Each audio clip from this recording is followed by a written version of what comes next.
Hi everyone, Stjepan here. In today's daily chess test, I decided to give you two of the most fun positions I could think of. They're also among my favorite positions from my recent studies. The rules apply, same as in every test. Solve them over a real board. Time yourself. You have 15 minutes per position. Don't move the pieces when analyzing and write your analysis down. It's going to be more important for the first position than for the second one. The first one is a very famous blitz game Korchnoi and Fischer played. Fischer has the black pieces in the King's Indian. And I wanted to give you this one because if you're a King's Indian player, it's not going to be easy. If you're not a King's Indian player, then it's going to be very hard and very, very, very instructive. Okay, so let's just start with the first position. Pause the video, solve the position, see you in a minute. Okay, so this game was played in the 1970 Herceg-Novi Blitz, where Fischer famously knew all of his games and all the other games that were played on the tables next to his. And he was an absolute monster in 1970, even in blitz games. Now, Korchnoi played what Fischer said is the favorite move for the Russians in the mainline King's Indian. I don't want to get into the opening too much. You can find the game online easily. So in this case, of course, white has already succeeded in his kingside, black, has already succeeded in his kingside pawn push. The pawn is already on f4, and it seems that you just have to finish the game. The engine thinks black is better, about -1.5, which is a lot in a position like this with equal material. However, there are two issues here. The first issue is white has a ton of defenders around his king. More importantly, white is able to get more defenders around his king. And the second issue in this position is that black's pieces are sort of in the way of each other, and it's not that easy to include more attackers into play. Now, maneuvers which may have come to your mind, I'm going to try to go through most of them, but I'm going to show you the plans one by one. I'm going to show you the ideas one by one. Okay, so before we get into what black should do and what black's options are, let's just see what sort of counterplay white has. It's not much, but there are some ideas with knight b5, pressure on d6, queen a4 and queen c6, pressure on a8, forcing something like bishop to d7. So there's that. There's not much more white can do proactively, because since Korchnoi had exchanged his b-pawn for the c-pawn very early on, Fischer sort of managed to consolidate his queenside, and just the open b-file wasn't really enough for Korchnoi to get enough play here. So white cannot really do much. Okay, so what are black's options? Well, I hope you found Fischer's solution to this position, which is absolutely crushing. From a practical perspective, it's actually better than the engine line. And after a while, the engine actually prefers what Fischer did. So the engine couldn't have helped you find the best continuation. Let's just look at some sort of dubious alternatives. Knight h5 seems like a tempting move, and some of you may have thought about this. Well, knight h5 doesn't really do much except that it offers piece trades in reality. So if you're going to continue knight h4, which is now defended by the queen instead of the rook, that's going to get traded off. If you continue knight g3, that's going to get traded off. So what white should be doing to oppose knight h5 is play knight to d2. The idea behind knight d2 is you want to get a knight on f3 or a knight on f1. With a knight in one of these two squares, it's really hard to get mated. Also, as soon as knight h4 is played, you snap that off, play rook d3 and play knight f3 next, and you're consolidating. If, for example, knight to g3, which looks threatening, then you can continue bishop g4, trading more pieces off. And very important in this position, if you do trade this off, and black somehow declines the queen trade, well, then white's pieces are coming in. So black's best is actually to take here. And now, of course, there's no attack. Arguably, white is equal. But I don't know. I'd rather be black here still, but that was really nothing. From a position plus -1.5, that's nothing. Other ideas such as king h8, don't really work that well either. It's kind of too slow. Again, white should continue knight to d2, and again, if you continue knight h4, trying to make room for your pieces, going in for rook g6 and stuff like that. Then again, rook to d3, and let's say you play bishop f8, trying to do stuff like this. Well, then queen a4, and white starts counterplay, bishop e7, bishop takes h4, rook takes h4, and now queen c6, you're forced to play bishop to d7, queen to b7. The pieces are coming in, you don't have rook b8. If your knight moves and your queen moves, your bishop is hanging. So in this position, after, for example, queen to g8, something like bishop g4 could be played. Takes, and now queen takes e7. And again, white should be able to survive. So stuff like king h8 is a bit slow. The same goes for bishop f8. Knight d2 is again a great defensive resource. Bishop e7, that was the idea. Then knight to b5, and after knight h4 again that gets snapped off. And you can see that even though black's pieces look good, they aren't that quick to get into the game. So now let's look at the two best ideas.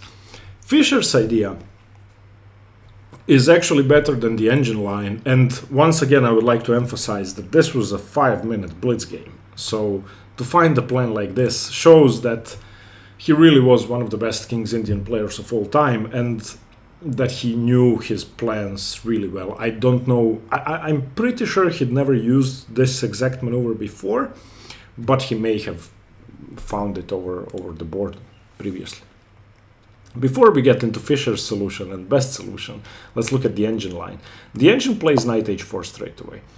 And the idea behind knight h4 without doing anything else is kind of strange. But after bishop takes h4, rook takes h4, and the same defensive idea knight d2, black actually retreats the rook back to h6 straight away.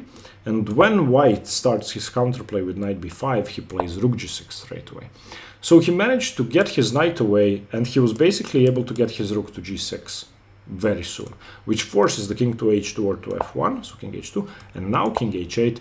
And the idea, the whole idea, which if a human sees this, he's cheating, is to get his pieces out of the way, play bishop h6, and then eventually get all of his stuff to the g file and checkmate. So I know that's kind of hard to see and hard to do, and that's probably why Fischer didn't even consider it. So bishop h6, bishop h5, for example, rook g7. The bishop drops back to f3. Again, this is an engine line, and now bishop to a6. So this does look very strong, but for a human to understand this, even when he sees it with an engine, is almost impossible. Now, hopefully you found this. And when I saw this for the first time, I was extremely tempted to start playing the King's Indian. Then I decided not to, but that's because I'm too afraid when I play chess, and I would never have enough courage to play this. So Fischer's idea was this. And if you try to prevent it, you'll have to use a lot of your resources, and it's not going to be easy. So he played knight h8. After knight h8, there is a defense for white, which is, well, I'm going to say optimal in this position, because whatever else you do, you're just much worse. Korchnoi has two moves to start with. He can play knight d2 or rook d3. Both have the same idea, getting to the knight to f3 as soon as this knight gets to g5. So you have to be able to parry this, because the knight is going to threaten taking on h3 and all sorts of trouble. So rook d3 was played. And after knight to f7, surprisingly, he didn't play knight to d2. The same goes for starting with knight d2. I'm just going to show you the defense. So let's say starts with knight d2, knight f7, rook d3, and now after knight g5, knight f3 is actually equal, and probably even slightly better for, probably still slightly better for black, but not much. The engine actually takes the knight on f3. I'm sure all humans would just grab the pawn and get a position like this. But now rook to b3, and there's stuff happening. And you don't really have enough to checkmate still. I mean, looks tempting. I know that there's nothing for black because I saw it.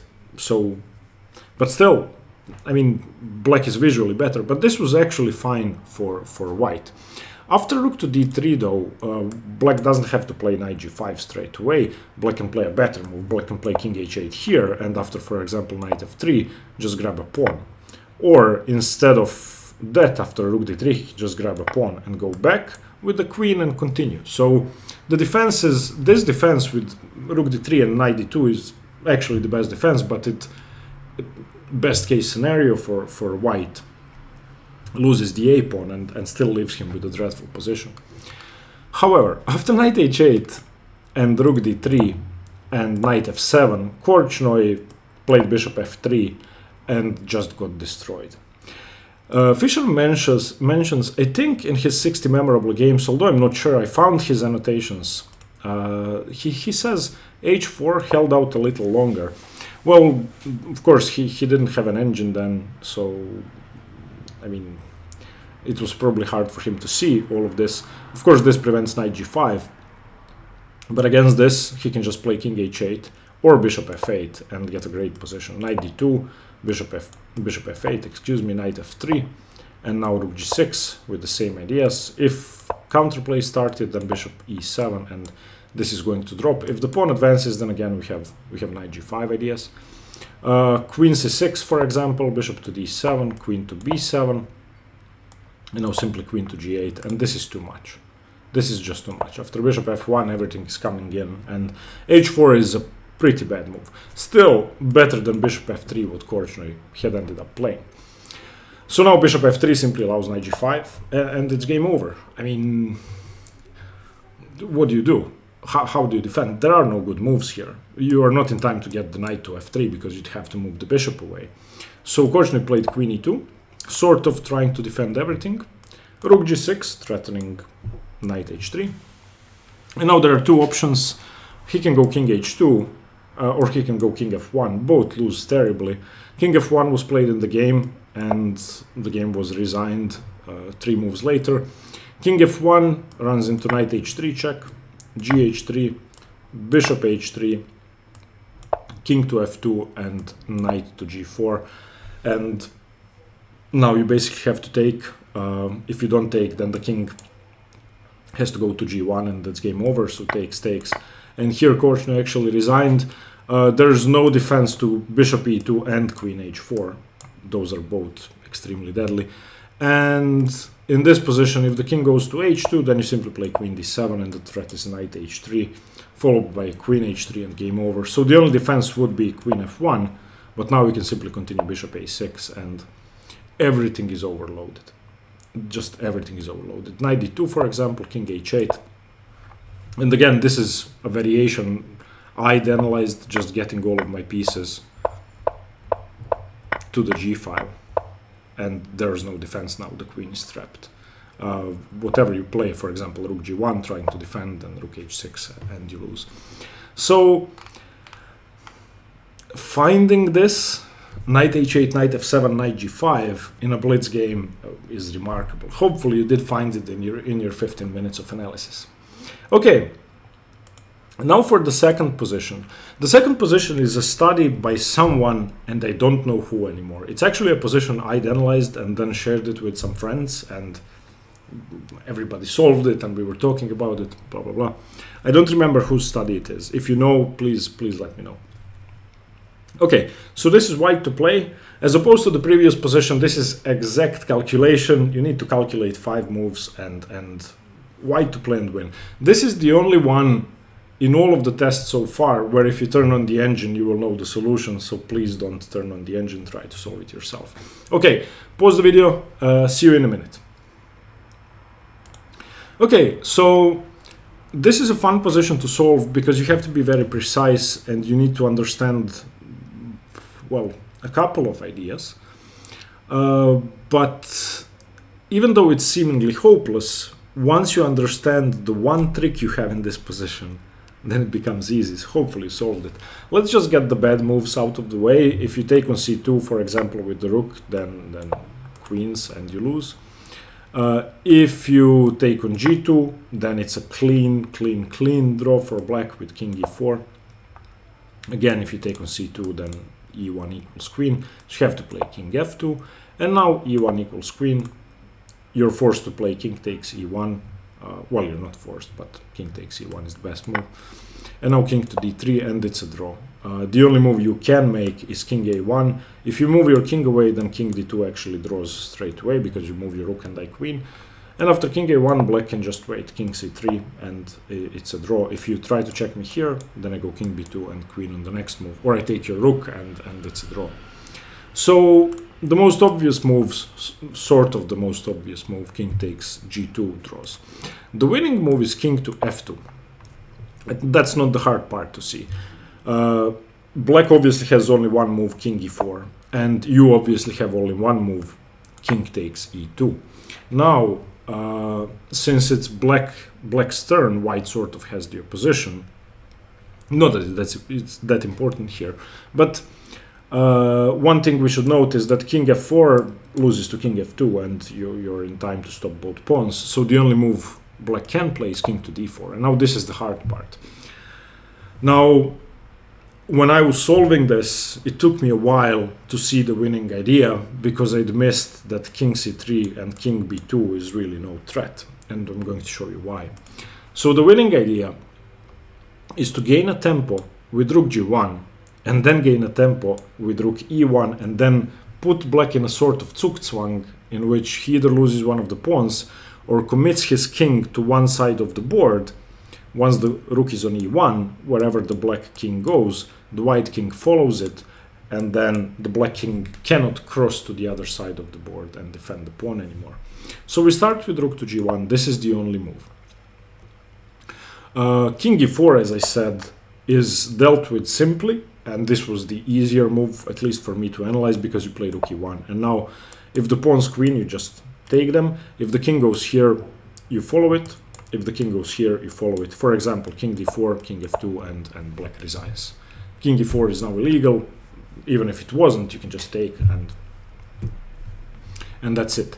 And the harder part for me to see is after rook g1, what if the king goes to c3? Now, the winning method is actually easy, but for some reason I couldn't visualize that this is good for white. You just play king to e3. And after king b2, threatening to queen, you play king to d2, and he's not queening, and this is just Zugzwang. He has to move away, and you go to c1. For example, king b3, king c1. And that's it. You just pick this one, pick this one. So I thought this was a very fun position to solve. It's actually quite important in many endgames. I'd drawn one rook versus pawn endgame because of not tricks like this, but tricks similar to this. Okay, I hope you solved both positions. If you did, good job. If you didn't, at least I hope you learned something. And more importantly, I hope they were fun, more fun than the other positions. Let me know what you think. Thank you very much for watching. See you tomorrow. Stay tuned for more chess. Bye-bye.